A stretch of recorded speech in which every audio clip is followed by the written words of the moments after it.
Bienvenue dans Smart Bourse, votre émission quotidienne sur Smart for Change pour rester à l'écoute des marchés chaque jour, du lundi au vendredi à 20h30 si vous nous suivez à la télévision, via vos box et en replay bien sûr sur bismart.fr ou encore en podcast à l'heure qu'il vous plaira sur l'ensemble de vos plateformes préférées. Au sommaire de cette édition ce soir, Trump et le dollar fort. Ça semble être l'histoire de ce début d'année. Trump et les taux, Trump et le dollar, des taux longs qui ne cessent de grimper depuis plusieurs semaines maintenant. On a vu dans un mouvement assez global d'ailleurs, les taux longs seraient appréciés de 40-50 points de base au cours des dernières semaines, au cours du mois écoulé, depuis début décembre jusqu'à aujourd'hui, au point qu'on voit des niveaux atteints sur le 10 ans américain ou encore sur le 10 ans britannique aujourd'hui, qui sont des points hauts, 4,70 sur le 10 ans américain et un peu plus même, 4,80 sur le 10 ans britannique qu'on n'avait plus vu depuis 2008, nous dit-on, ce qui montre bien effectivement l'enjeu pour les marchés, quelle est la capacité de résistance des marchés actions face à cette remontée des rendements obligataires jusqu'à ces niveaux, et puis bien sûr le dollar lui aussi qui n'a jamais été aussi fort face à un ensemble de devises ou quasiment l'euro-dollar qui a très vite replongé autour de 1,03 aujourd'hui. Trump et le dollar fort, ce sera le sujet à la une avec nos invités de Planète Marché dans quelques instants. Autre grande question qu'on peut se poser de manière légitime en ce début d'année 2025, c'est de savoir si le pire a été intégré sur les actifs européens, notamment sur les marchés actions, avec une décote de valorisation par rapport aux États-Unis qui atteint des niveaux extrêmes. Est-ce que cette décote peut se justifier pendant encore longtemps? Jusqu'où peut-elle se justifier? C'est une des questions de 2025, là aussi, que nous aborderons avec nos invités de Planète Marché dans un instant. Et puis dans le dernier quart d'heure de Smart Bourse, le quart d'heure thématique, nous nous focaliserons sur le secteur de l'immobilier coté, des foncières cotées. Quels sont les enjeux 2025 pour ce secteur qui affiche là aussi des décotes encore importantes entre la valorisation de marché et les actifs nets réévalués, comme on le dit, qui sont une métrique importante de ce secteur des foncières cotées. Nous en parlerons avec les spécialistes de Sofidy. Le directeur de la gestion action de Sofidy, Laurent Saint-Aubin, sera avec nous en plateau dans le dernier quart d'heure de Smart Bourse.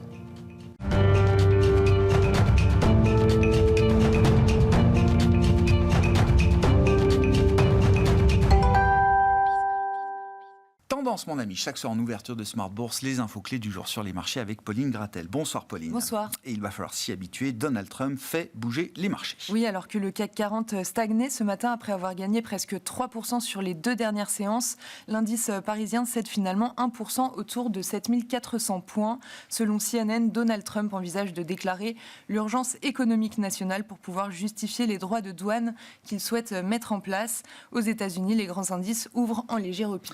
Bon, au-delà des marchés actions, les mouvements les plus importants sont à regarder du côté des marchés obligataires, comme souvent. Oui, entre la spéculation autour des politiques de Trump et la résilience continue de l'économie américaine, on l'a vu encore hier avec l'ISM Service, le rendement du 10 ans américain continue de progresser. Il a franchi 4,70% pour la première fois depuis avril dernier. Le mouvement de tension est assez global, on l'observe également en Europe et en particulier au Royaume-Uni avec des taux longs qui se tendent de 10 à 15 points de base au plus haut depuis 2008 pour le 10 ans britannique. Traduction sur le marché d'échange, le dollar se renforce lui aussi et l'euro-dollar tombe à 1,03. Les investisseurs côté statistiques vont suivre toutes les données d'emploi en provenance du marché du travail américain. Ils ont pris connaissance aujourd'hui de l'enquête ADP pour le mois de décembre. Oui, l'enquête ADP montre que l'économie américaine a créé moins d'emplois que prévu, avec 122 000 créations en décembre. Le chiffre de novembre a été confirmé à 146 000 créations.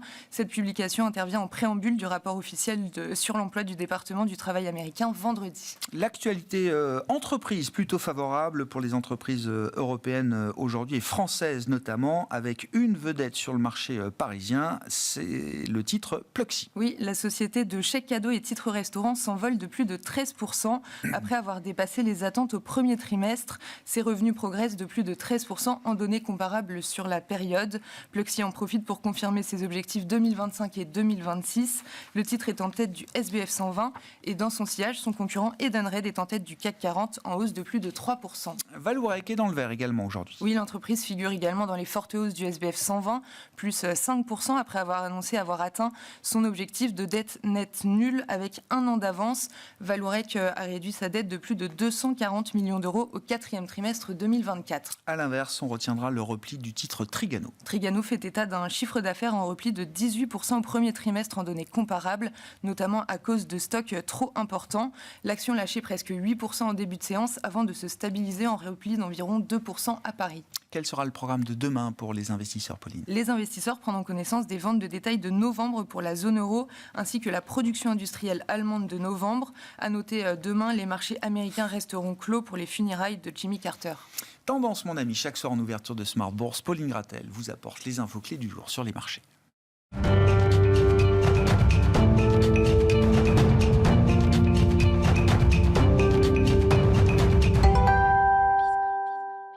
Trois invités avec nous chaque soir pour décrypter les mouvements de la planète marché. Aymeric Didet est avec nous, le directeur de la gestion de Pergame. Bonsoir Aymeric. Bonsoir Grégoire. Gustave Orenstein nous accompagne également, responsable de la recherche macro et de l'allocation d'actifs de Dorval Asset Management. Bonsoir Gustavo. Bonsoir. Et Alexandre Drabovic est avec nous également, le directeur des investissements d'Indosuez Wealth Management. Bonsoir Alexandre. Bonsoir Grégoire. Merci d'être là messieurs, ravi de vous retrouver. C'est notre semaine de rentrée pour Smart Bourse. On est dans les premières émissions de 2025. Un mouvement déjà qu'on peut constater, c'est ce qui se passe de manière assez globale d'ailleurs sur les taux longs, sans doute guidé par le marché américain comme souvent. Alexandre, alors c'est vrai que les taux longs n'ont cessé de se réapprécier en tendance depuis la première baisse de taux de la Fed en septembre dernier. Il y avait eu un petit répit, je me souviens, au début du mois de décembre, on avait vu les taux américains retomber autour de 4,20%. Et c'est vrai que sur le mois écoulé, de début décembre à aujourd'hui, on a repris très vite 40 voire 50 points de base sur le 10 ans américain, avec un mouvement de contagion à l'ensemble de l'obligataire mondial. Alexandre, premier commentaire peut-être sur ce mouvement. Quelles sont les raisons, les justifications qu'on peut apporter ex ante à ce mouvement de repentification là. Ex ante, c'est toujours facile à trouver finalement, mais moi j'aime bien le parallèle finalement à la première présidente de Trump, où on retrouve exactement le même chemin. C'est-à-dire qu'en 2016, il y avait une remontée de 100 points de base à des taux américains. Donc finalement, quand vous superposez ces deux événements à quelques semaines près, c'est la même amplitude. Je pense que je l'avais d'ailleurs mentionné précédemment. Elle s'est fait effectivement en deux mouvements. Il y a un premier 50 BP qui s'est fait reconstitution de prime. Peut-être que les taux étaient arrivés un peu trop bas, avec une économie américaine qui finalement... on partait de 3,60, c'est ça, en septembre. 3,70. Après, il y a eu ces petites pauses avec la nomination de Scott Bessent. Puisque là, on disait, finalement, si Trump a choisi Bessent, c'est qu'il a en tête qu'il faut quand même être précautionneux. Il a quand même une facture à gérer importante sur sa dette et ça lui coûte beaucoup d'argent. Il ne veut pas non plus que ça dérape. Et puis là, ce dernier mouvement, il est, je pense, à la fois lié avec des nouveaux chiffres. Pauline en parlait de l'ISM Services, donc il y a quand même une vigueur de l'économie américaine. On a un petit peu d'inflation. Et puis, globalement, je pense que les investisseurs, aujourd'hui, sont plutôt à se dire... comment Trump va un petit peu interagir au début de sa présidence. On manque de visibilité. Et quand on manque de visibilité, on dit, vaut mieux attendre que ça se calme avant de s'engager à nouveau sur le ton. Moi, ce qui me frappe un petit peu aujourd'hui, c'est que quand on était à 3,70, plus personne parlait des taux longs américains en disant ils vont aller à 5. Et maintenant qu'on est à 3,70, tout le monde dit... Quand on est à 30 points de base des 5, tout le monde nous dit qu'on va aller à 5. Oui. Donc, je ne dis pas que ça va s'arrêter à ce niveau-là. Il y a quand même un gros ajustement qui s'est opéré. J'entends. Le marché obligataire, et ça fait depuis maintenant 18 mois qu'il y a quand même une volatilité beaucoup plus importante que les actions. Et ça, il faut l'accepter. Ça va, je pense, encore perdurer pour quelques temps. Maintenant, est-ce qu'on commence à arriver à des niveaux qui commencent à devenir attractifs ? Je pense. Alors, ça peut exagérer facilement. On peut, vous parlez du marché du gilt, on a vu que ça peut déraper un peu plus facilement. Le marché britannique souffre beaucoup aujourd'hui, le marché obligataire britannique. C'est pas la même liquidité, c'est pas la même typologie d'investisseurs, donc je ne ferai pas le parallèle en disant que ce qui se passe sur le UK, c'est ce qu'on va voir sur le marché américain, mais il y aura à un moment donné un niveau de taux qui va redevenir intéressant pour les investisseurs en termes de portage. Mais pour ça, il faudra de la visibilité sur l'exercice du pouvoir de Trump et sur la partie ou les parties de son programme qu'il va vouloir appliquer et celles qu'il diluera ou qu'il laissera peut-être de côté. Mais sans cette visibilité-là, les flux ne reviendront pas massivement sur les parties longues de courbe. Tout de suite, évidemment, le marché est toujours en mode je ne sais pas, donc quand je ne sais pas, je préfère me désengager. Donc on manque aujourd'hui évidemment de cette visibilité. L'inauguration, c'est le 20. On en saura un peu plus. Les effets d'annonce, on en aura encore, et on connaît le personnage là-dessus, il est très très bon dans l'exercice. Maintenant, je pense que ma conviction, c'est que Trump 2.0, il sera peut-être un peu différent, il n'est pas tout à fait fou non plus. Il va être peut-être un peu mieux entouré cette fois-ci.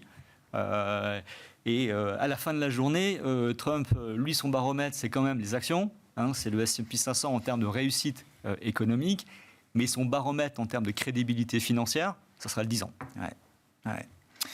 Sur ce mouvement de taux, Gustavo, qu'est-ce qui vous intéresse ? En regardant un peu comment il se décompose, je vois quand même que les points morts, l'idée des break-even montre que le marché tâtonne un peu à la hausse quand même sur ce qui pourrait être des points d'équilibre pour nos économies, peut-être dans le monde actuel. Oui, il y a la question des taux réels. Ouais. Ce qu'on voit, effectivement, c'est pas des chiffres d'inflation en eux-mêmes ou des choses comme ça. C'est plutôt des chiffres liés à la croissance, une croissance solide qui fait plutôt monter les taux, et donc les taux réels. Et ça, c'est plutôt vertueux, on dirait. On pourrait dire que c'est une hausse de taux qui, en elle-même, n'est pas problématique pour les marchés financiers.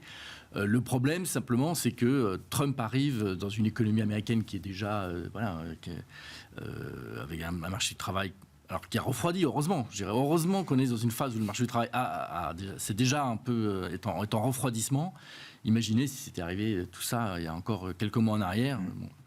Mais bon, voilà, tout ce qu'on a vécu depuis 18 mois, ça rentre un peu dans nos pensées. Il faut se rappeler qu'à l'été 2024, le taux de chômage américain remonte et ça y est, la SAM rouge. Oui. On en avait discuté. Oui, bien sûr. Tout d'un coup, c'était, ça y est, la récession est certaine, et puis du coup, non. La Fed est en retard, etc. D'ailleurs, la Fed elle-même agit, elle baisse de 50 points de base, on se souvient. Donc, pourquoi ? Le thème de l'année dernière, c'était le put des banques centrales, le put de la Fed. On en avait plusieurs fois parlé, c'était vraiment notre idée. Et ça, c'est ce qui a permis, évidemment, libérer énormément les acteurs sur le marché financier. Si ça ralentit, c'est pas grave, la Fed est là. Bon. On a cette assurance. Aujourd'hui, c'est une phase un peu différente. C'est une phase d'équilibre, de policy mix. Il y a un problème d'équilibre entre la politique budgétaire et la politique monétaire en règle générale. Il est différent, les réglages sont différents en Europe et aux États-Unis. Mais pour ce qui est des États-Unis, évidemment, arrive le leader de la politique budgétaire, c'est-à-dire Trump. Et on attend tous, évidemment, de voir exactement comment il va faire, dans quel ordre il va faire.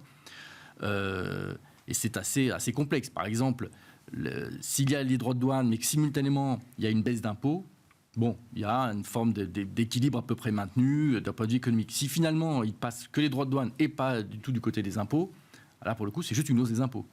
Du point de vue des Américains, c'est un choc plutôt négatif. Et du coup, alors ça crée tout un tas de réflexions. Faut-il acheter des taux ou les vendre à ce moment-là ? C'est vraiment un choc inflationniste. Mais en même temps, c'était bien une hausse d'impôts. Donc, sans doute faut-il attendre qu'ils montent et puis les acheter ou des choses comme ça. En 2018, la Fed avait plutôt vu les tarifs comme étant effectivement, alors peut-être inflationniste en première intention, mais surtout avec un effet potentiellement récessif derrière. C'est plutôt ce qui avait guidé l'ajustement de la Fed sur la première guerre commerciale 2018-2019. Et surtout attendre les résultats effectifs, voir exactement comment ça va impacter. C'est extrêmement difficile de savoir exactement l'impact que ça va avoir. C'est pour ça que la Fed, en tout cas dans sa communication, a prudemment dit qu'elle ne spéculait pas sur ce qu'allait faire Trump, mais attendait de voir les résultats concrets de ces actions. Bon, effectivement, la Réserve fédérale ne peut pas faire comme les investisseurs, ne peut pas passer son temps à acheter, vendre, en acheter. Elle doit avoir une politique qui a l'air d'être à peu près prévisible, lisible en tout cas, donc elle va attendre. Mais nous, sur les marchés, évidemment, on est obligé d'agir perpétuellement. Pour l'instant, sur le marché obligataire, je disais, la hausse, en partie, c'est lié à la croissance résiliente aux États-Unis, donc n'est pas problématique. Mais là, ces derniers jours, ça commence à devenir un peu plus vicieux et on voit que c'est vraiment un risk-off sur les marchés obligataires. C'est pour ça que les spreads même, l'OAT-Bund s'écarte et je ne crois pas que ce soit lié spécialement au problème budgétaire français. C'est simplement c'est le mouvement global. Le bêta plus élevé que l'Italie Et le Royaume-Uni, effectivement, qui a un marché un peu plus sensible, et du coup, ses cartes est plus volatile. Donc on est dans ce moment un peu plus gênant, même si, voilà, effectivement, je partage l'avis, il y a un moment où ça va redevenir intéressant d'investir dans les marchés obligataires. Pour le cas américain, les taux réels à long terme, aujourd'hui aux États-Unis, sont au-dessus de 2,5. Ouais. Si j'étais un ménage américain préoccupé par mon épargne... Retraite. Par mon épargne retraite, que je ne suis pas. J'en mettrais évidemment une grande quantité, parce que d'un point de vue de l'épargnant à long terme américain, le vrai taux sans risque, c'est ça, c'est le TIPS. Je suis protégé contre l'inflation. 2,5% de rendement réel. Exactement. Ça, sur 10 ans aujourd'hui. Sur 10 ans, bah oui, pour ma retraite, c'est très bien. On aimerait bien l'avoir en or. On aimerait bien l'avoir, on n'a pas ça en Europe. Bah ouais, non. Donc là, alors ça aussi, c'est évidemment dans les différentiels de comportement des taux. Côté européen, on est moins convaincu de la valeur des taux. Le taux sans risque européen aujourd'hui, ça reste toujours le taux allemand. Et le taux allemand, même à 10 ans, bon, le taux même à 2,50, le taux réel est légèrement positif. Mais à peine. Mais à peine. Donc, bon, il n'y a pas cette marge de confort qu'on peut avoir sur l'obligataire américain aujourd'hui. Bon. Comme le disait Gustavo, 4,75, moi j'appelle ça un peu la zone de douleur ou de danger, quoi. C'est-à-dire que chaque fois qu'on est arrivé dans ces niveaux-là, on a vu quand même le marché action un peu octé. Et Nvidia était l'emblème hier, je crois que ça ouvre à plus 2 et ça finit à moins 4 ou moins 6, je ne sais plus, moins 6. Bon. Même une valeur comme Nvidia, à un moment, peut se faire rattraper par la patrouille des taux d'intérêt, quoi. C'est très clair. Mais maintenant, aujourd'hui, c'est presque des opportunités parce qu'il y a beaucoup de reflux, parce que c'est des marchés qui sont très guidés par les flux. Et il y a beaucoup de sorties du marché obligataire qui expliquent ces hausses de taux assez nettes. Il y a beaucoup d'offres aussi, Début d'année, là, le Trésor émet 119 milliards, je crois, américains, les corporates émettent... c'est ça. On vient de vivre 2-3 jours exceptionnels. Avec une offre incroyable. Incroyable sur les émissions corporate. Mais nous, on le voit presque plus un peu comme une opportunité, parce que comme on le disait juste précédemment, des taux réels aussi élevés, notamment aux États-Unis, historiquement, c'est plutôt des opportunités. Parce qu'il ne faut pas oublier que des taux élevés aux États-Unis, ça coûte extrêmement cher quand vous avez une charge de la dette aussi importante, que vous avez 7% de déficit, et donc que vous devez chaque mois payer des taux d'intérêt, de l'intérêt à rembourser. Donc aujourd'hui, on est plutôt à penser que c'est des superbes opportunités sur le marché obligataire de rentrer du papier aujourd'hui. Parce que, in fine, les taux vont quand même, je ne pense pas, en tout cas, c'est pas notre scénario, exploser beaucoup plus loin à la hausse. Donc, on restera en terrain connu. 5% autour, comme on le disait, effectivement, plus on se rapproche des 5%, plus on voit tout le monde nous dire qu'on va à 5%. Oui, mais même aujourd'hui, à 4,70, ça reste intéressant, parce que pour nous, en tout cas, selon notre scénario, ça va se stabiliser, voire rebaisser. Parce qu'encore une fois, le marché américain ne peut pas non plus supporter une hausse perpétuelle et beaucoup plus élevée que ça des taux d'intérêt, et auquel cas, il se mettrait à risque. Donc là, on devrait avoir une intervention beaucoup plus forte de la part des institutions et donc des banques centrales et de la réserve. Donc c'est pour ça qu'aujourd'hui, on est plutôt à favoriser l'opportunité qu'on a de rentrer du papier obligataire quand on a évidemment des marchés qui baissent autant sur le marché obligataire, que ça soit aux États-Unis, mais on regarde aussi en Europe, parce que in fine, les taux européens, c'est vrai que les spreads de crédit sont au plus bas. On n'a pas de stress dans le marché du crédit aujourd'hui, du marché des obligations d'entreprise. Mais si on commence à avoir du stress, on va avoir des taux qui baissent. Donc, au final, ça reste une bonne opportunité quand on a des taux réels élevés de mettre du papier obligataire dans les portefeuilles. Et même aujourd'hui, on a plutôt tendance à rallonger les maturités. Parce qu'on ne sait pas de quoi demain est fait, mais on a plutôt l'impression qu'on va sur une stabilité, voire baisse des taux. Donc on essaie de mettre vraiment à profit le portage obligataire aujourd'hui dans les comptes. Et donc nous, la zone... Quand on fait de l'obligataire, c'est qu'on pense qu'on va mieux faire avec de la dette moyen-long terme que ce qu'on peut faire avec du monétaire. Tout à fait. D'accord. Donc cette idée-là, elle gagne quand même en vigueur. En vigueur. Et puis on a quand même l'impression que les banques centrales vont avoir tendance à baisser les taux de toute façon et sont inscrits dans cette ligne, y compris pour 2025, que ce soit aux États-Unis ou en Europe. Donc, au final, on se retrouve avec des courbes de taux qui ont de la pontification, Et quand on a de la pontification sur les courbes de taux, c'est bon pour le propriétaire d'obligataire, donc un détenteur d'obligataire. Donc c'est pour ça qu'on en met aujourd'hui encore aujourd'hui en tout cas dans les portefeuilles. Le 3 mois 10 ans est redevenu positif aux États-Unis là pour la première fois depuis 2022. Sur les banques centrales, la question étant jusqu'où est-ce qu'elles vont quand même baisser les taux, à commencer par la Fed. Je reviens à l'idée de la hausse de taux. Enfin, on voit là aussi que le marché anticipe des taux d'arrivée, des taux neutres, d'équilibre beaucoup plus élevés que ce qu'on voyait il y a encore quelques semaines.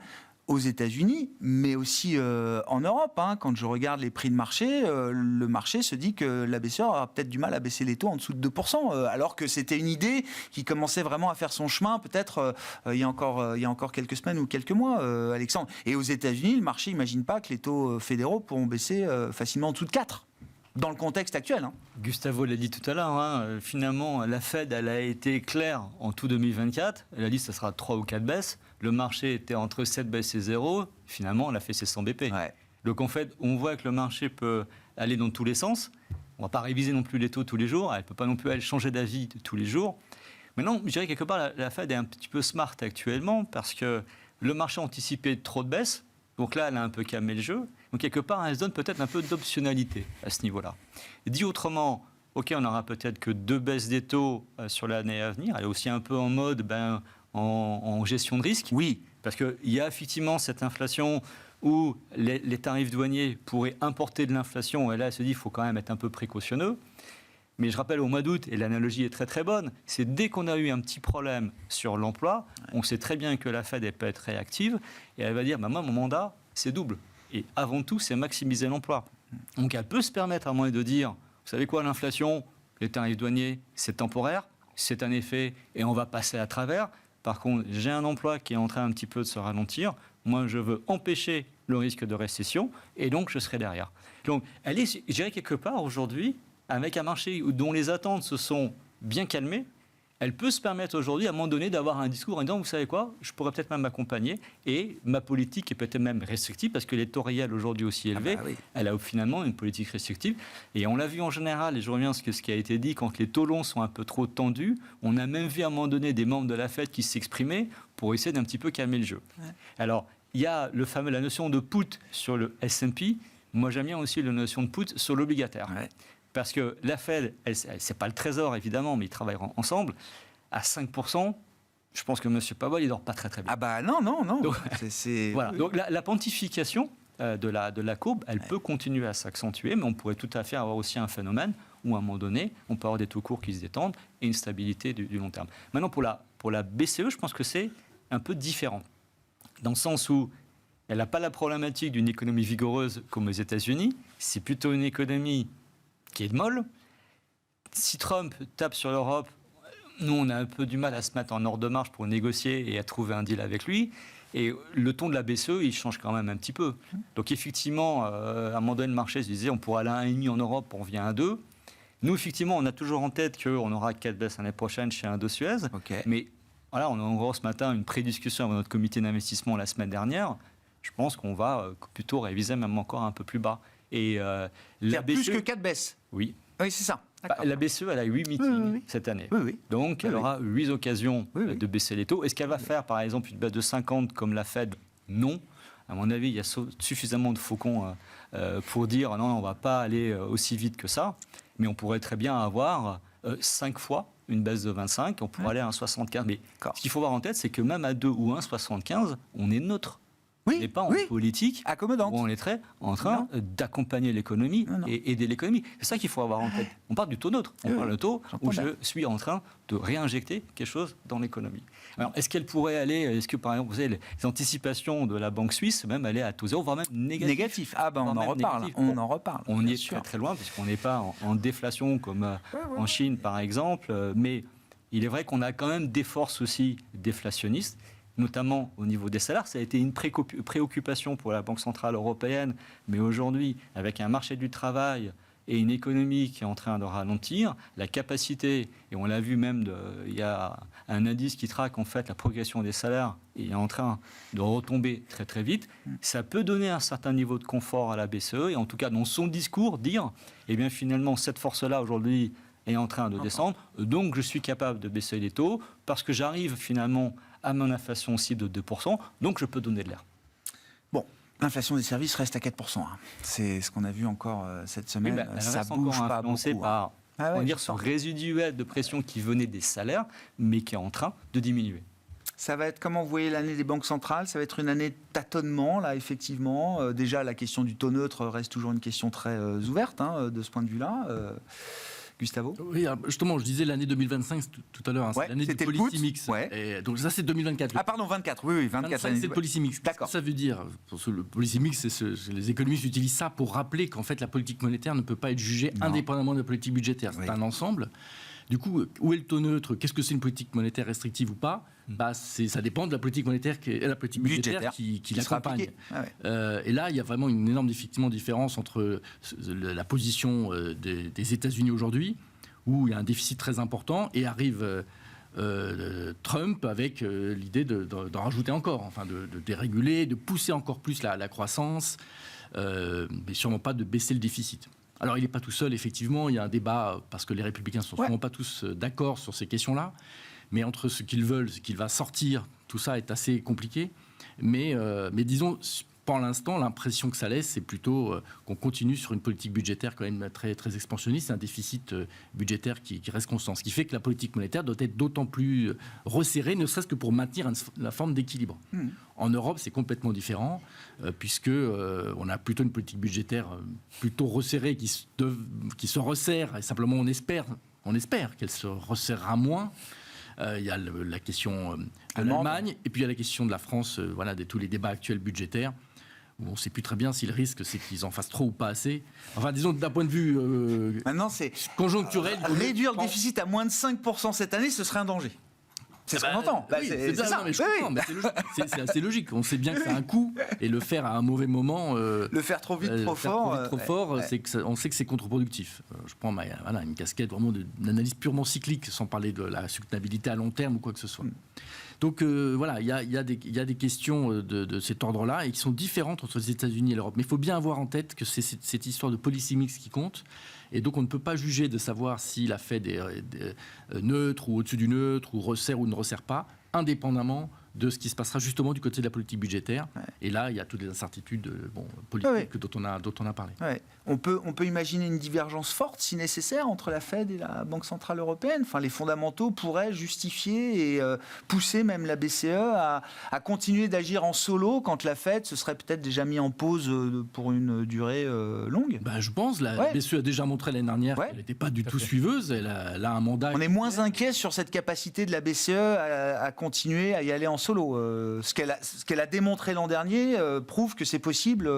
Moi, je trouve que c'est raisonnable, en tout cas, de continuer à avoir une politique d'accompagnement d'une situation européenne qui est compliquée, et donc de continuer à baisser ses taux, pas violemment, mais à chaque réunion, et de les baisser au moins jusqu'à 2%. 2% qui font des taux réels, du coup, nuls. Alors, est-ce que c'est trop assez? C'est difficile à dire, mais je dirais des taux réels nuls... Ça ne fait pas beaucoup déjà, 0. Non. Donc, j'ai du mal à en lien avec la croissance potentielle de la zone euro. J'ai quand même du mal à qualifier 0 de taux réel comme étant très resserré ou très dur. D'accord. Mais ça dépendra encore une fois de cet équilibre. Alexandre, sur la divergence, oui, c'est possible qu'il y ait un écart fort qui se creuse entre la Fed et la BCE. Il y a 1 an et demi, j'aurais pas dit ça. Là-dessus, oui. On change. Bien sûr. Parce que là, aujourd'hui, l'environnement... Il y a 1 an et demi, on n'imaginait pas que la BCE puisse baisser les taux avant la Fed, même si c'est juste symbolique. 6 juin l'année dernière, 6 juin. Oui, 6 juin, mais bien sûr, on avait célébré cette date. C'est peut-être un signal. Oui. Mais elle doit libération de l'Europe. Est-ce qu'elle va le faire? Est-ce qu'elle devrait le faire? La réponse est oui. Est-ce qu'elle va le faire? Voilà, c'est une interrogation. Il y a forcément, et il y aura du débat, à mon avis... dans les meetings de la BCE, et Mme Lagarde et beaucoup de membres auront un rôle à jouer dedans. La clé là-dedans, je dirais, ce sera aussi le niveau de l'euro-dollar, parce que vous en parliez tout à l'heure, quelle est la tolérance de la divergence à laisser filer sa devise aussi. Voilà, ça, je n'ai pas la réponse aujourd'hui, mais on avait ça en tête en disant... elle ne pourra pas diverger trop longtemps. Il y a beaucoup de choses pricées peut-être dans l'euro-dollar aussi, là, aujourd'hui, non? Moi, je reste surpris finalement qu'on n'a pas touché encore à la parité. Ah oui? On est trop proche de la parité pour ne pas la flirter quelque part aujourd'hui. Bon. Enfin, je vois aujourd'hui ce qui se passe sur le marché britannique. Encore une fois, les taux montent. La Banque d'Angleterre n'est pas celle qui baisse le plus vite ses taux aujourd'hui. Et le sterling est en train de plonger. Donc, on peut avoir une réaction sur la devise aussi, là, qui est très négative, en tout cas dans le cas du Royaume-Uni. Comment on investit en actions dans le contexte, là? Comment on investit sur le marché américain? Comment on investit sur le marché européen? Est-ce qu'il faut être investi sur les deux? Et de quelle manière aujourd'hui, Aymeric? C'est super compliqué. Aujourd'hui, après, avec une telle survalorisation des actions américaines, c'est compliqué, mais après, il ne faut pas aller contre les marchés. Et c'est ça le plus dur. Parce qu'aujourd'hui, malheureusement, le marché, il est guidé par des flux. Les flux vont tous dans le même sens, c'est valeurs de croissance US. Et malheureusement, pour le moment, ils ne vont pas en faveur de l'Europe et des valeurs, grandes valeurs sous-valorisées et faiblement valorisées. On se paye 28 fois les bénéfices sur le S&P, 14 fois en Europe. On n'a jamais eu des divergences depuis aussi longtemps, aussi importantes entre les deux grandes zones géographiques. Mais in fine, il faut bien voir qu'il faut rester pragmatique et ouvert à ce qui est en train de se passer. On a un nouveau président américain qui est pro-croissance, qui nous a habitués à favoriser les marchés actions dans le passé. On a quand même l'impression qu'il va continuer dans ce sens-là. À mon avis, ça ne sera pas dans la même forme, pas dans les mêmes attitudes. On risque d'être surpris par certaines choses. Mais quand ça a commencé. Quand on voit aujourd'hui, les entreprises américaines, Meta, qui commencent à changer sa politique pour se mettre aux normes de ce que demandent les autres, il faut être très, très clair. Tout le monde a envie de participer à l'histoire de la croissance voulue par Donald Trump. Donc, in fine, on a plutôt tendance à penser que oui, il faut continuer. Et ça peut justifier, entre les bénéfices, la croissance bénéficiaire attendue, et on peut faire le distinguo Max 7, reste du marché, et les niveaux de multiples de valorisation qui sont atteints, on peut encore avoir des poussées positives sur le marché américain. Clairement, on peut encore avoir, notamment au début de l'année, parce que les comparables ne sont pas si élevés que ça pour le début de l'année. On estime aujourd'hui qu'on a encore une croissance de 8 à 9% à attendre sur le S&P 500 des croissances de bénéfices pour l'année 2025. Donc clairement, on a encore du potentiel. Maintenant, moi, je fais partie aussi de ceux qui travaillaient déjà dans les années 2000 sur les marchés financiers, et on se rappelle un petit peu ce que les survalorisations avec les croissances valorisées à l'infini pouvaient donner dans cette période-là. Et donc, quand on voit l'exemple type, c'est malheureusement Nvidia, où on a un extrêmement bon communicant à la tête d'Nvidia, qui est capable de réinventer en permanence l'histoire de son entreprise et la pousser au maximum de ses capacités, pousser les marges au maximum. C'est génial, c'est exceptionnel, c'est un patron incroyable, c'est une entreprise incroyable qui mène aujourd'hui toutes les Max 7, toutes les grandes entreprises américaines. Derrière, c'est le cloud qui en profite, c'est les sociétés Microsoft et compagnie, Alphabet, et toutes ces valeurs-là en profitent et sont quelque part aspirées par ces phénomènes-là. Et ces boîtes-là, aussi spectaculaires qu'elles soient, peuvent encore pousser leurs marges, accroître la dimension des marges de profit. Si on atteint 75% de marge chez un Nvidia, on va avoir du mal à un moment donné à aller beaucoup plus haut. Donc c'est pour ça que je parle de survalorisation à un moment donné. C'est pour ça que nous, dans notre scénario, on pense qu'au début de l'année, oui, on peut encore avoir cette espèce de Trump trade qui constitue la base de l'investissement sur les valeurs de croissance américaine, qui justifie ces positions-là. Mais on n'exclut pas qu'à un moment de l'année assez proche, c'est-à-dire fin de premier trimestre ou deuxième trimestre, on est quand même à un moment donné un vrai rappel à l'ordre sur les marchés, notamment américains, qui viennent dire non mais les gars, vous êtes allés un peu trop loin sur les valorisations, les taux sont en plus assez élevés, il faut à un moment donné respirer et on ne serait pas étonné qu'il y ait une vraie baisse des marchés actions aux États-Unis. Et ce serait bon pour l'Europe ou pas alors ? Malheureusement, on baisserait aussi en Europe, peut-être dans des proportions un peu moindres, parce que vous regardez toutes les grandes et belles valeurs. Je prends des exemples, mais à la volée, Schneider, SAP. Alors, SAP, Schneider, c'est des valeurs de croissance. Donc, elle baisserait quand même assez nettement. Mais les vraies valeurs défensives européennes baisseraient, mais dans des moindres proportions, et retrouveraient sûrement de l'attrait auprès des investisseurs, parce qu'elles ont été balayées par les investisseurs toute l'année 2024.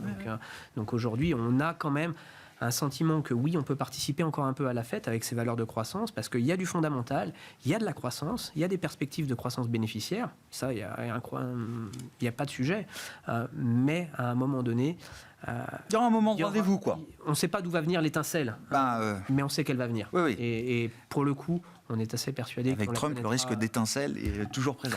Oui, ça c'est sûr. Et l'usage de X, feu Twitter. Oui, puis c'est Trump plus Musk maintenant. C'est ça qui diffère aussi du premier mandat de Trump, c'est que maintenant ils sont deux à mettre des coups de boutoir un peu partout. Sur le marché américain, comment on aborde l'investissement action sur le marché américain aujourd'hui, Alexandre?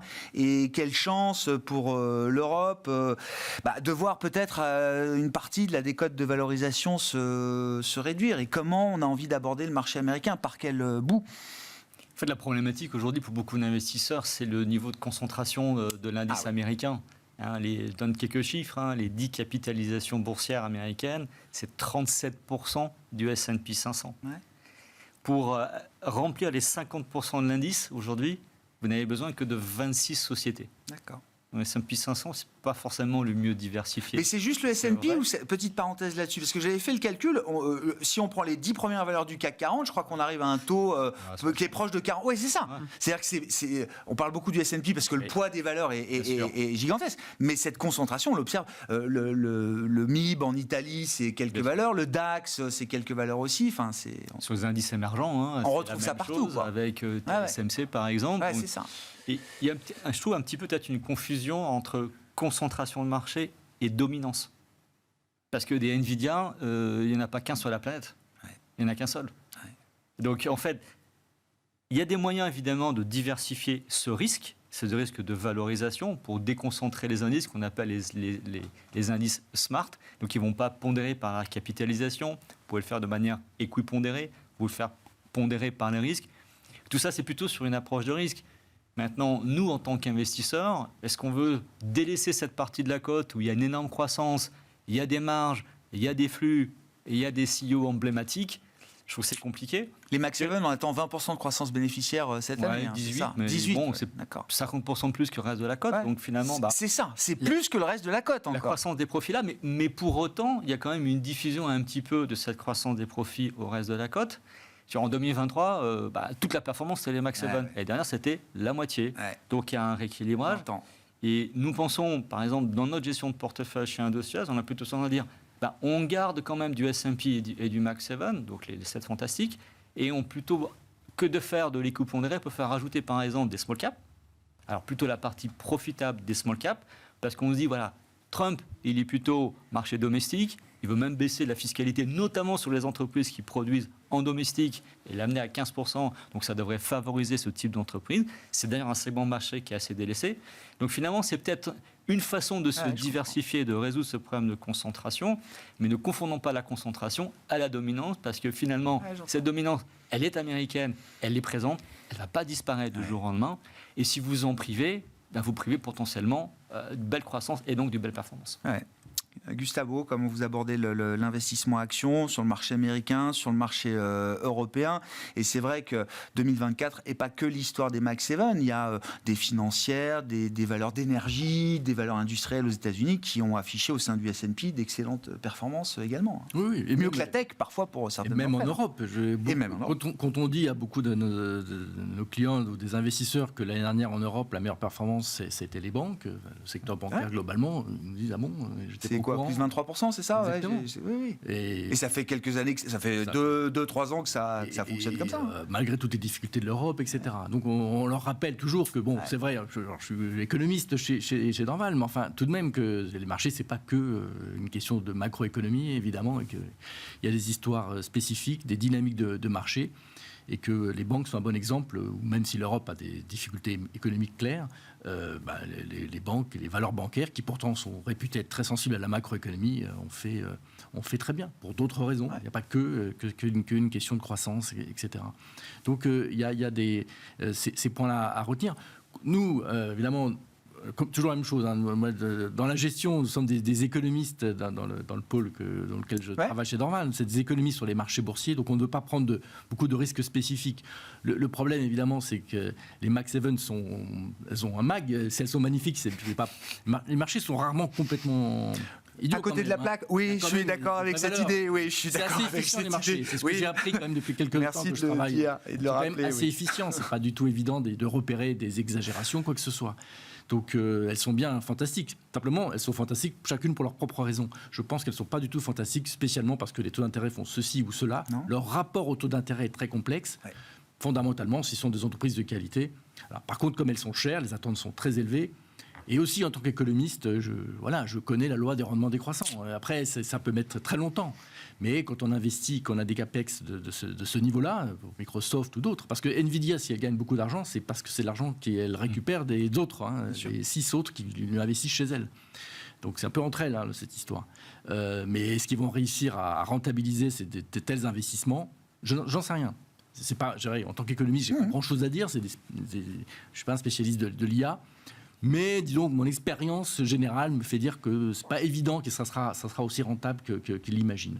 Donc, il peut y avoir une phase de déception par rapport à cette idée-là. Des phases difficiles, etc. Quand on est effectivement, et ça a été rappelé, quand on est aussi concentré, le risque c'est qu'on a l'impression d'avoir un portefeuille diversifié, mais il n'est pas tant que ça. Il est très concentré sur un thème très, très spécifique qui est fantastique, mais du coup plus risqué. Et donc, on préfère quand même être très diversifié. Et voilà, les banques européennes, c'est un bon exemple de quelque chose, d'un thème complètement délaissé. Qui reste une conviction solide pour vous, les vents qui ont porté le secteur bancaire. Qui reste toujours présent. S'il n'y a pas une grosse récession en Europe, ce que nous n'attendons pas, mais enfin, bon, évidemment, on sait que c'est un des risques. Si le taux de chômage continue de monter en Allemagne, en France, et vraiment on arrive à des zones très très dures de gros risques de récession, là, on révisera notre point de vue sur les banques. Mais en attendant, ça reste une bonne diversification. Il y a le marché japonais, il y a l'Australie, il y a plein de... Voilà, on essaie toujours d'être très diversifié et d'éviter effectivement de mettre trop de risques sur, par exemple, le thème de l'IA, sur lequel nous sommes investis, mais disons plus raisonnablement peut-être qu'un indice en général le serait. Quoi. Ouais. Bon. Le MSCI World, c'est quasi 70% d'US. Aujourd'hui, c'est 70% d'US. Et donc, dans ces 70%... que j'avais vu sur le MSCI World Country, c'est 66,6. 666. La petite histoire. En attendant les 6666 points sur le S&P 500, qu'on verra peut-être au cours de cette année 2025. Un mot du crédit, je ne sais pas qui veut en dire un mot, parce que c'est vrai que on est dans Smart Bourse, je le dis à chaque fois, mais le crédit a été quand même une classe d'actifs remarquable en 2024. C'était difficile de faire mieux en termes de rendement, volatilité que des indices crédits. On a des indices crédits high yield en Europe qui ont mieux fait que des indices actions, par exemple. Ça reste dans un portefeuille global, dans une allocation, ça reste un pilier. Alors, attention à ce dont on parle sur le crédit en Europe, typiquement, parce que si on regarde même l'indice Investment Grade Europe, on n'a fait que 2%, on n'a même pas fait le portage l'année sur l'Investment Grade. L'Investment Grade en Europe. Donc c'est vraiment une vraie catégorie qui a marché sur le crédit, qui est la partie du high yield, qui a fait 9% en Europe, 8% aux US. Dette bancaire, c'est à 2 chiffres, je pense. Notamment la partie financière, qui a été extrêmement bonne.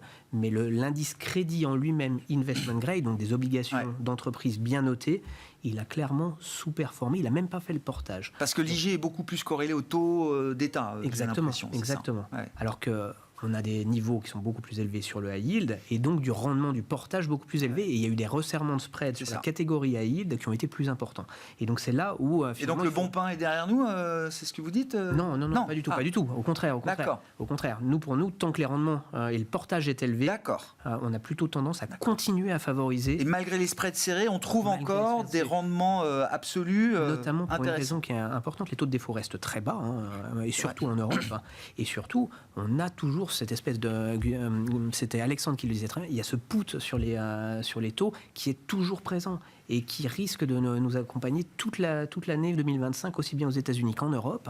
Et là, pour le coup, c'est génial pour les taux de défaut, c'est génial pour nous empêcher d'avoir de trop grosses fluctuations sur le marché obligataire, ou en tout cas sur les spreads de crédit. Donc c'est pour ça que nous, on continue à favoriser très très clairement la classe d'actifs. Ça reste là aussi qui est un terrain confortable pour vous d'investissement. Oui, je compléterai la réponse, c'est qu'il y a également l'aspect flux qui est très important sur ce marché, parce que rien que le réinvestissement des coupons qui sont payés aux investisseurs, rien que ça va absorber peut-être la moitié de ce qui va être émis. Bien sûr. Et ça, on a toujours un peu du mal. C'est vrai que même moi, quand je discute avec nos gérants obligataires, on me dit les valorisations, aujourd'hui, c'est cher, il n'y a plus beaucoup de spread. J'entends, évidemment, mais est-ce qu'on veut se priver de ce spread aujourd'hui, à un moment où les taux de défaut sont relativement bas ? Peut-être pas.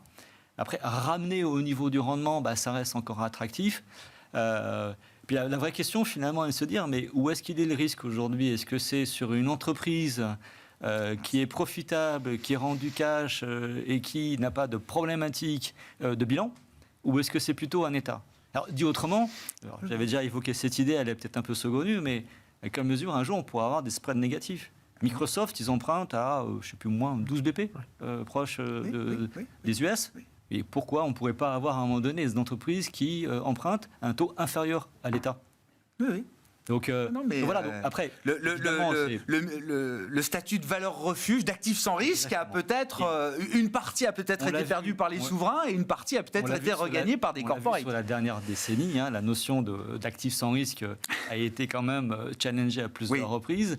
Les prix négatifs, des taux négatifs, le pétrole négatif, il y a eu quand même beaucoup d'épisodes avec des choses qui étaient absolument impensables.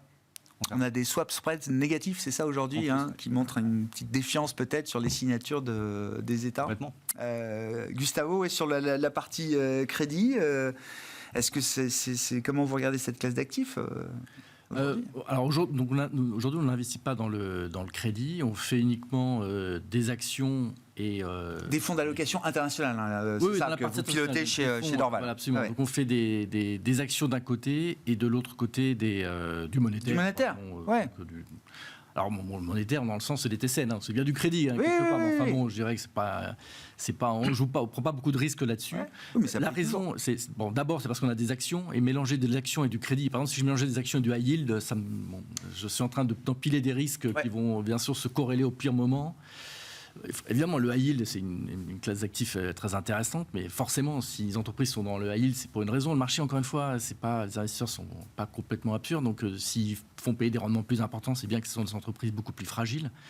Et c'est vrai qu'on préfère quand même quelque part être actionnaire d'entreprises de multinationales, des grandes entreprises de grande qualité, plutôt qu'être créancier d'entreprises qui, si elles payent des taux d'intérêt élevés, certes sur des spreads faibles, ce qui veut dire que leur risque perçu est peut-être faible, mais enfin pour elles c'est quand même une charge aussi importante.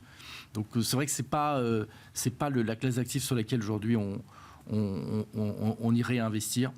On reste quand même plutôt sur les actions en marché, effectivement beaucoup plus liquides. Et voilà. Les actions ont très bien fait l'an dernier. Enfin. Oui, globalement. On a fait des performances tout à fait comparables à ceux du high yield. Oui, c'est ça. Oui.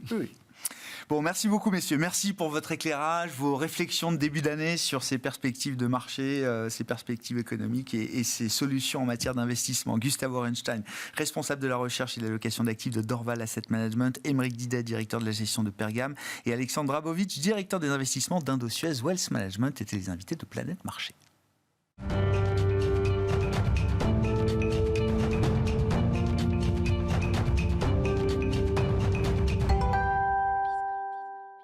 Le dernier quart d'heure de Smart Bourse, chaque soir, c'est le quart d'heure thématique. Le thème ce soir, c'est celui des foncières cotées et des enjeux 2025 pour ce segment des foncières cotées en Europe. Nous en parlons avec Laurent Saint-Aubin, qui est directeur de la gestion action de Sofidy et gérant notamment du fonds Sélection 1 chez Sofidy. Bonsoir Laurent. Bonsoir. Bienvenue, ravi de vous retrouver en ce début d'année pour évoquer donc les enjeux de ce secteur que vous connaissez très très bien. Alors un anniversaire n'est pas une information, a-t-on l'habitude de dire dans notre métier. Néanmoins, Sélection 1 célèbre ses 10 ans d'existence, c'est ça Laurent. Je regardais les perfs que vous affichez, la performance annualisée est de 6%.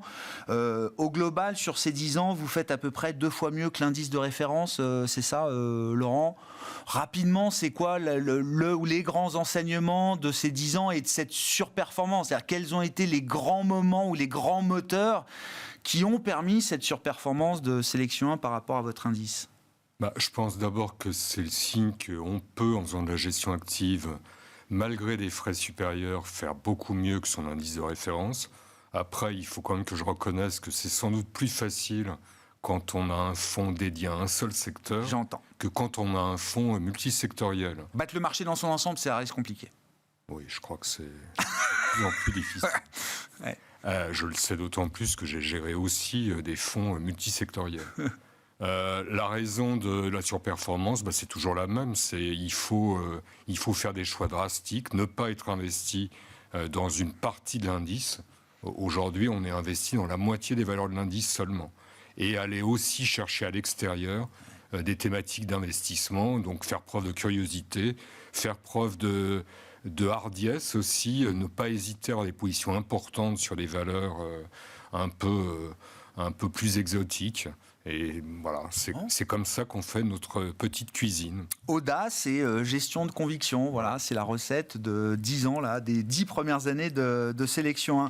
Alors, état des lieux du secteur des foncières cotées en Europe à fin 2024 et enjeu 2025, c'est le sujet. Laurent, votre message clé là, pour 2025, c'est que les décotes qu'on observe entre le prix de marché et la valorisation des actifs par les experts de ces foncières cotées, ces décotes-là ne sont plus justifiées.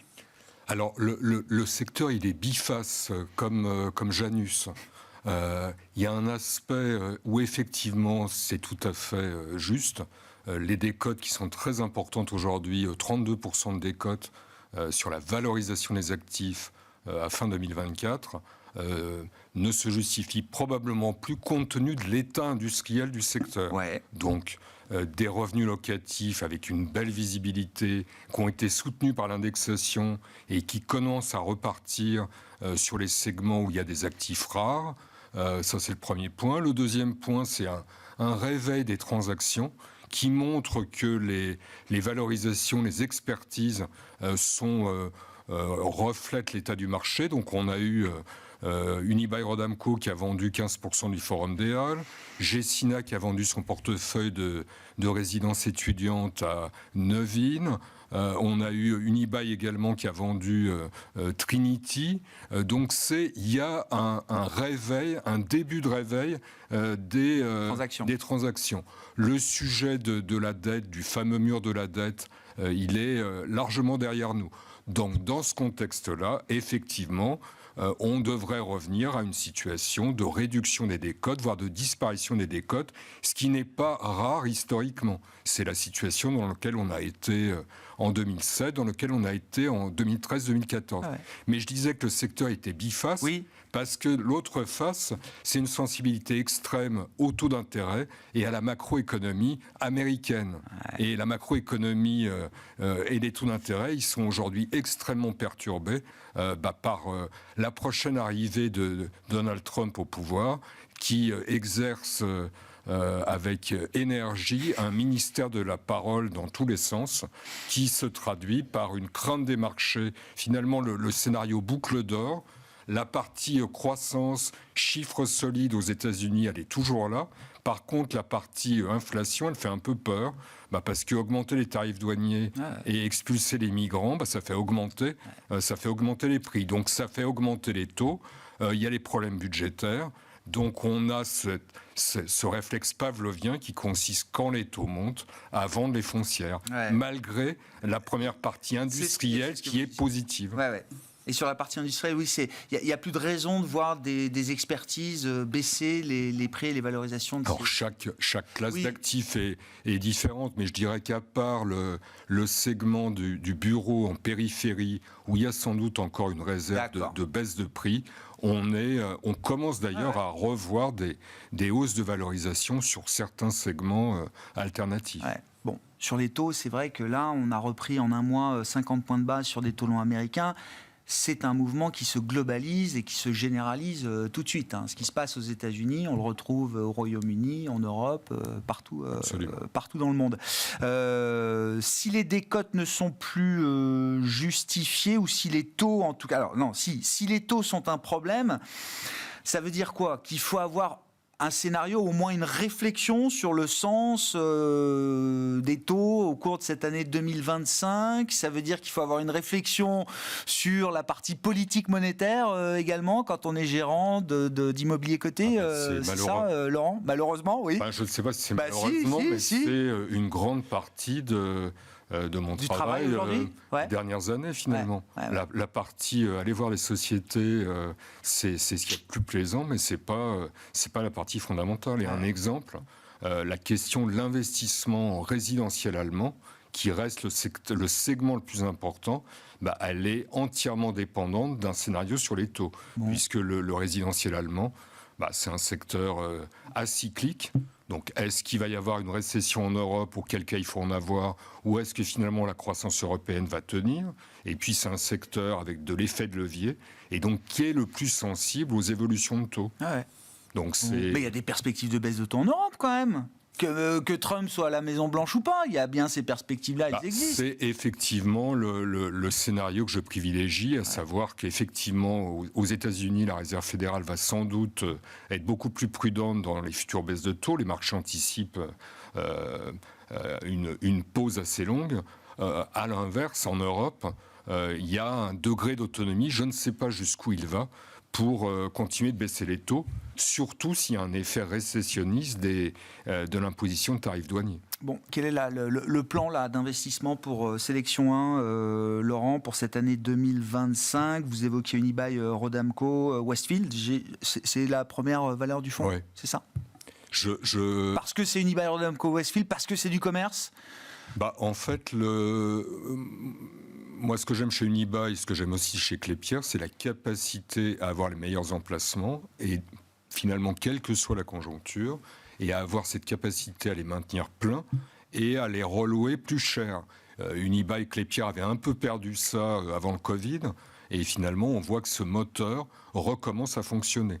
Ce qui les distingue d'ailleurs d'autres foncières de commerce un peu plus secondaires et un peu plus en difficulté.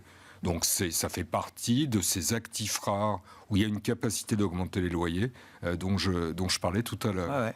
Et effectivement, le résidentiel, aujourd'hui, je reste sur un scénario constructif de baisse des taux en Europe. Et donc, nous restons investis sur le résidentiel allemand pour cette raison, même si je ne suis pas fan de ce secteur où il y a effectivement un certain nombre de problèmes politiques et où même on peut douter de ce fameux argument qui consiste à dire qu'il y a un déséquilibre entre l'offre et la demande.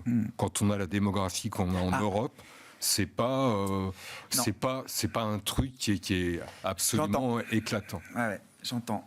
Vous avez toujours beaucoup aimé aussi ce qui était de l'immobilier de croissance, un peu spécifique, des résidences spécialisées, les data centers, etc. Toutes ces poches-là aussi, ça continue pour vous d'être des convictions importantes, notamment dans le plan 2025 ?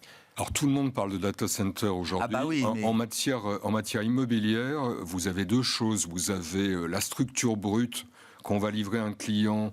La foncière qui fait ça n'a aucun savoir-faire. Donc en fait, l'essentiel de la marge va lui échapper.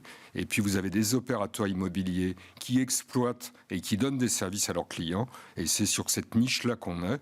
Et effectivement, ça a fortement contribué à la surperformance de 2024.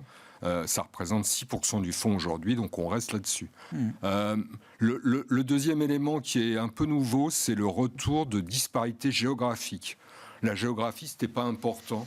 En matière d'immobilier, un bureau à Madrid, c'était la même chose qu'un bureau à Berlin. Cette disparité, elle revient parce qu'il y a des différentiels de croissance. Et par exemple, l'Espagne continue de surperformer. Et il y a un segment géographique que j'aime beaucoup, et sur lequel on peut s'exposer avec des valeurs cotées en Europe de l'Ouest, qui est l'Europe de l'Est, où il y a des taux de croissance, un niveau de formation de la population, et qui constitue d'ailleurs une porte d'entrée aux industriels chinois qui peuvent être tentés de tourner les tarifs douaniers en s'implantant directement dans l'Union européenne. Donc on regarde aussi cette zone géographique avec des dispersions géographiques qui se créent aujourd'hui dans ce marché de l'immobilier. Et par contre, un des échecs de 2024, c'est notre exposition à la Grande-Bretagne, avec des titres de très grande qualité, et la Grande-Bretagne, qui n'est pas chère, sous-performe et continue de sous-performer massivement. Oui, avec des taux britanniques aujourd'hui, je ne sais pas si vous avez vu, mais oui, ça sale séance pour l'obligataire britannique, avec un sterling qui plonge de 1%. On n'a pas parlé du bureau, mais le fait de ne pas en avoir parlé là pendant 12 minutes, qu'est-ce que ça nous dit, Laurent, qu'il faut être encore un peu prudent Il y a un segment de bureaux mal aimé qui me paraît intéressant, c'est la défense. En fait, il n'y a pas tellement d'offres. Le centre d'affaires parisien, oui, d'accord. Il n'y a pas tellement d'offres alternatives pour des très grandes surfaces de bureaux, très bien desservies. Il y a des taux de vacances, des niveaux de loyer qui sont descendus trop bas, à mon sens. Mais à part ça, le bureau périphérique parisien, c'est ce que vous disiez. c'est pas bon. Après, il y a beaucoup de foncières de bureaux avec une exposition à Paris. Et j'ai des doutes sur l'attractivité internationale de la France en ce moment. Donc ça me fait un petit peu peur, y compris sur le bureau Prime. On intègre un peu la prime de risque politique sur la le marché. La Startup Nation est a un peu de plomb dans l'aile, là, aujourd'hui. Je reviens au bureau à la Défense. JP Morgan veut rappeler tout le monde 5 jours par semaine. Là. Ça commence. On verra comment ça se traduit chez nous. Merci beaucoup, Laurent. Laurent Saint-Aubin, directeur de la gestion action de Sofidy, qui était avec nous pour parler de ce segment des foncières cotées en Europe dans Smart Bourse sur Bismart for Change.